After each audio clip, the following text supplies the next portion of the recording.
ఎట్టకేలకు royal Challengers Bengaluru జట్టు IPL title కల నెరవేరింది.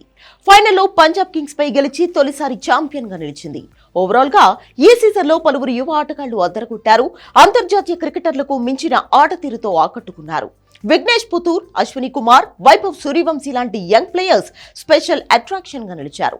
చిన్న వయసులోనే సీనియర్లకు పోటీనిచ్చేలా టాలెంట్ చూపించారు. అలాంటి మరో యంగ్ ప్లేయర్ సాయి సుదర్శన్ ఈసారి అదరగొట్టాడు. గుజరాత్ టైటన్స్ తరపున ఆడిన సాయి సుదర్శన్ అత్యధిక పరుగులు సాధించి ఆరెంజ్ క్యాప్ ను దక్కించుకున్నాడు. అంతేకాకుండా ఎమర్జింగ్ ప్లేయర్ అవార్డు కూడా సాయి సుదర్శన్ తన ఖాతాలో వేసుకున్నాడు.